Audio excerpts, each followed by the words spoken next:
Imagine operating in a mode of being that not only magnifies your best traits, but also brings your goals closer to you while you're striving toward the highest possible goal that you can actually strive for on semen retention, which is to grow closer to the Most High God and to be able to be fruitful, multiply, and replenish the earth.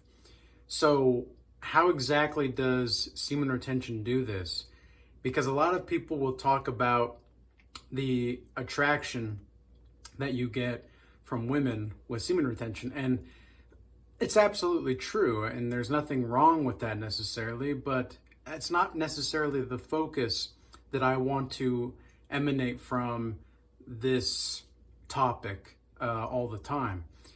I want to directly discuss how it's going to be highly in your favor to strive toward that highest goal, because as you do so, the other goals that you have are almost going to be easier to attain because you see the far-reaching goal, the main, like, think about the highest possible goal that you can dream of, and imagine pursuing that, and how everything else that you need is going to be practically just falling into place as you go along.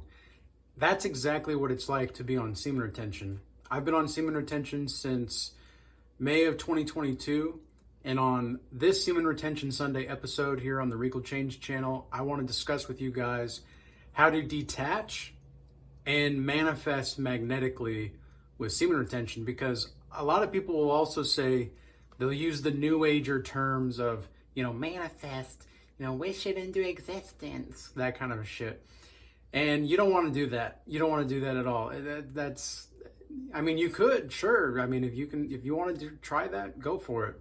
The law of attraction is another thing that I don't necessarily buy into either. I don't think it's a law of attraction. I think what that law of attraction really is just reaping what you sow. And some people might call it karma as well.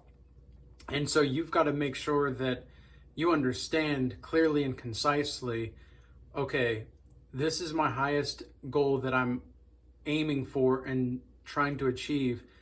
How can I detach from everything else and people, because that's going to be a thing as well? How can I detach from people while simultaneously magnetizing everything that I need to help me make the proper steps toward the initiation of manifesting that highest possible dream or goal? Well, that's going to be quite a loaded question to answer. It's not going to be something I can give you just a, snap of the finger, a quick sound bite, anything like that. A lot of people want these quick sound bites of information, and I understand that, you might need, 10 or 20 minutes to really throw out a lot of different points and ideas, but me personally, I understand that there are people that are going to understand these kinds of things, and there are people that are not going to understand. And it takes some of what I say is going to only be relatable and reasonable to you if you've experienced these kinds of things, but don't know exactly how to express it. I've had a lot of people tell me in the past that they know and have understood what I'm saying. They just haven't heard it articulated in a way that really describes their perception of reality to the degree in which they could properly emphasize the importance and significance of those either emotions or experiences that they've had. So, how to detach? Okay, well, number one is being able to let go. What exactly does that mean? Well, it means accepting everything that you desire in this life. Accepting it all. Doesn't mean you need to act on it, but there are three things that you can do with a fleshly desire or a spiritual desire. You can either, number one, act on it, number two, repress it, or number three, accept it. Well, what exactly is the difference between these three things? Well, If you act on the desire, obviously you're going to move toward whatever it is that you desire. You're either trying to move away from pain or moving toward pleasure. That's neurologically how you have to look at life as well. And a lot of the neuroscientists out there will agree with this.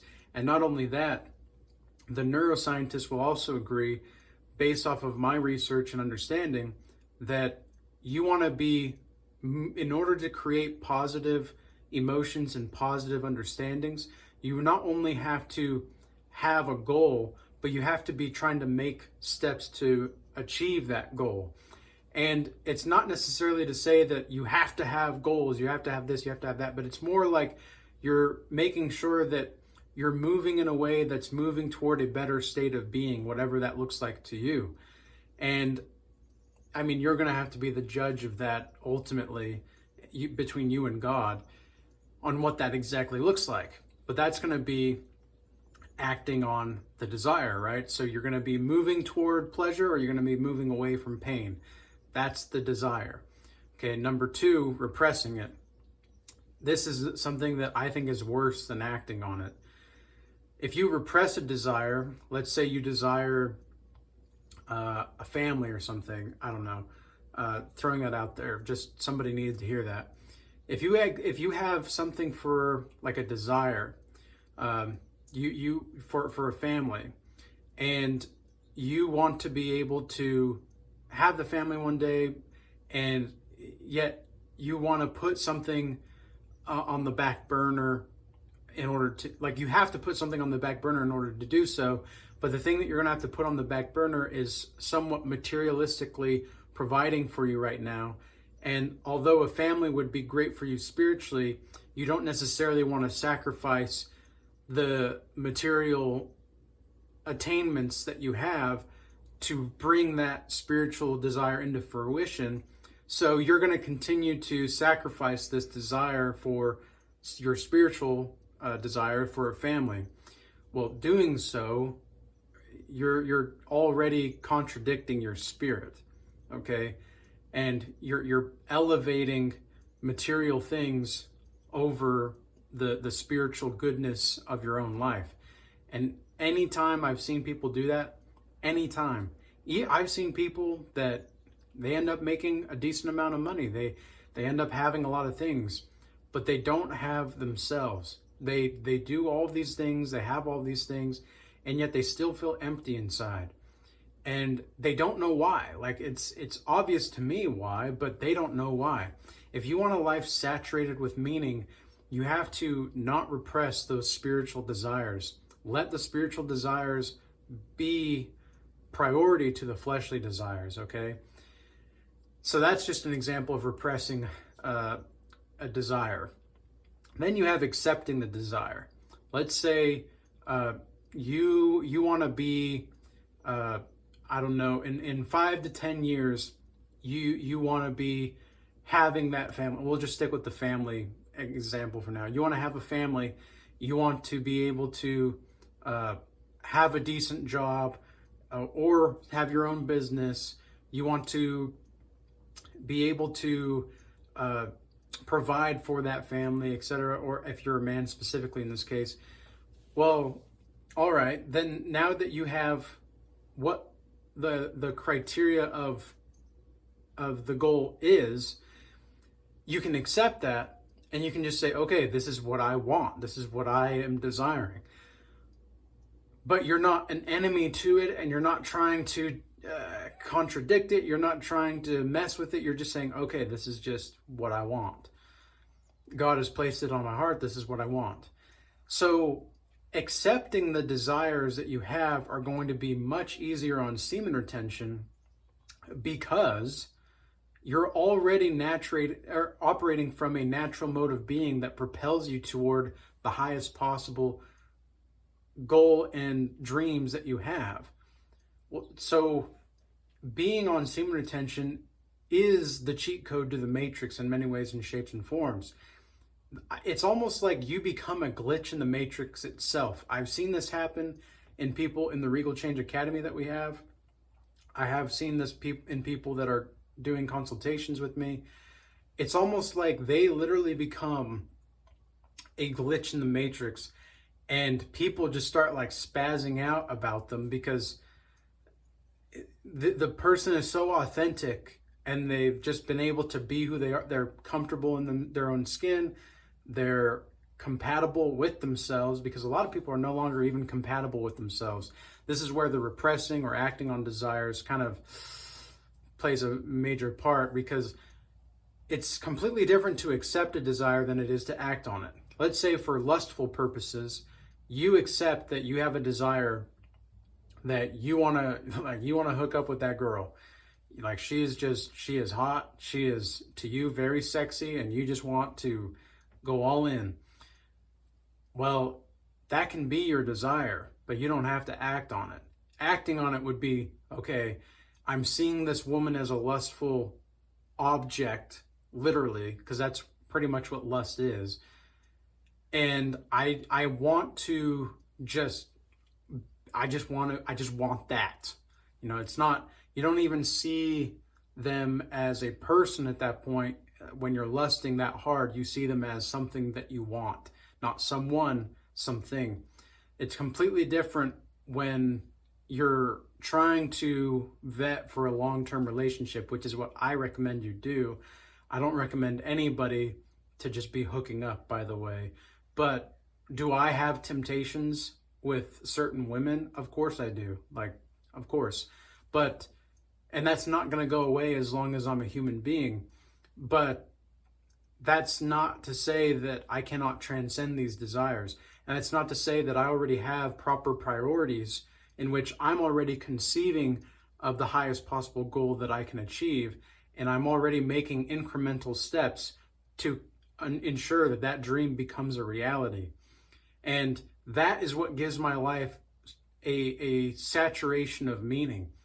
Is I've gotten to the point now to where I don't need to really go out here and do this and do that and be with these people and be with those people. I don't need to do that.